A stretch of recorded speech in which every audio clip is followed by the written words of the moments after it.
Malam itu, 1 Maret tahun 1932, suasana tenang menyelimuti sebuah rumah mewah bernama Highfields di New Jersey, Amerika Serikat. Tidak ada yang menyangka sebuah tragedi mengerikan akan mengubah sejarah kriminal dunia untuk selamanya. Korban bukanlah orang biasa. Ia adalah Charles Augustus Lindbergh Jr., bayi berusia 20 bulan, putra dari Charles Lindbergh, sang pilot legendaris yang dikenal sebagai pahlawan nasional Amerika setelah berhasil menerbangkan pesawat seorang diri melintasi Samudra Atlantik. Sekitar pukul 9 malam, pengasuh keluarga bernama Betty Go memasuki kamar bayi seperti biasanya. Namun, ia mendapati pemandangan yang membuat darahnya membeku. Tempat tidur sang bayi kosong. Betty segera memanggil kedua orang tuanya. Charles Lindbergh bergegas menuju kamar anaknya dan menemukan sesuatu yang jauh lebih mengerikan. Sebuah surat tebusan tergeletak di ambang jendela. Panik pun pecah. Lindbergh bersama kepala pelayannya segera memeriksa halaman rumah. Di bawah jendela kamar bayi, mereka menemukan jejak kaki dan sebuah tangga kayu yang tampaknya digunakan pelaku untuk masuk dan keluar rumah. Polisi segera dikerahkan, namun kesalahan fatal terjadi sejak awal. Ratusan orang berdatangan ke lokasi, mulai dari warga biasa, tokoh masyarakat, hingga relawan. Tanpa disadari, mereka justru merusak banyak jejak penting yang seharusnya bisa menjadi bukti. Surat tebusan yang ditemukan pun membuat penyelidik semakin bingung. Penulisnya menggunakan tata bahasa Inggris yang buruk, seolah-olah bukan penutur asli bahasa tersebut. Pelaku meminta uang tebusan sebesar $50.000 Amerika, jumlah yang sangat fantastis pada masa depresi besar. Hari demi hari berlalu, surat demi surat terus berdatangan. Jumlah uang tebusan bahkan meningkat menjadi $70.000.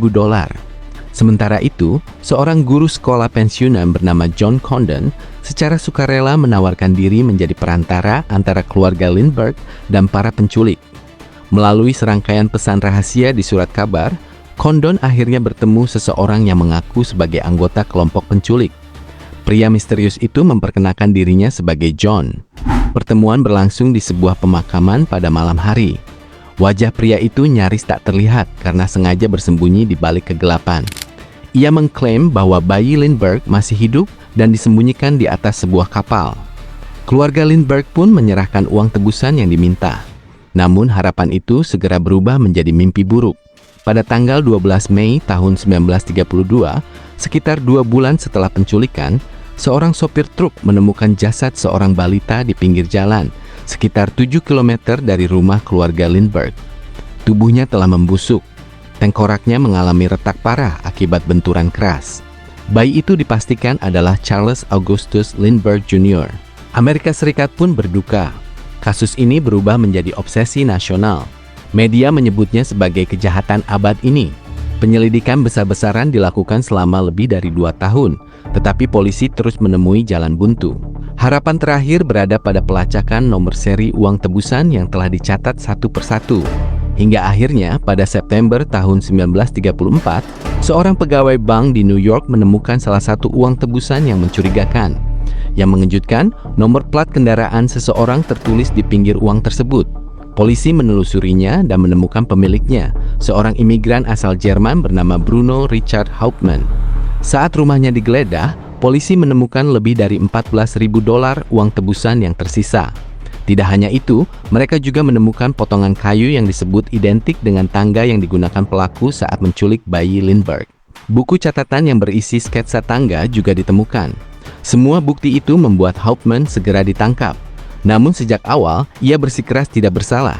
Menurut pengakuannya, uang tersebut adalah milik rekannya, Isidore Fish, yang telah meninggal dunia. Hauptmann mengaku hanya menyimpan uang itu tanpa mengetahui asal-usulnya. Meski begitu, persidangan tetap berjalan. Sidang tersebut bahkan dijuluki sebagai persidangan abad ini. Ribuan wartawan memenuhi kota kecil Flemington, New Jersey. Setiap perkembangan kasus disiarkan ke seluruh negeri. Jaksa menghadirkan berbagai bukti, mulai dari tulisan tangan yang dianggap identik dengan surat tebusan, hingga bukti kayu yang disebut berasal dari loteng rumah Hauptmann. Namun pihak pembela menilai semuanya hanya bukti tidak langsung. Tidak ada sidik jari, tidak ada saksi yang benar-benar melihat Hauptmann menculik bayi tersebut.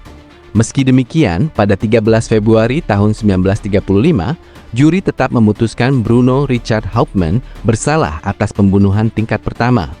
ia dijatuhi hukuman mati. Berulang kali Hauptmann mengajukan banding. Berulang kali pula permohonannya ditolak. Bahkan menjelang eksekusi, ia menolak tawaran besar dari media yang memintanya mengaku sebagai pelaku. Sampai detik terakhir hidupnya, ia tetap mengatakan satu hal, "Aku tidak bersalah." Pada 3 April tahun 1936, Bruno Richard Hauptmann dieksekusi menggunakan kursi listrik di penjara negara bagian New Jersey. Namun, misteri itu ternyata tidak pernah benar-benar berakhir.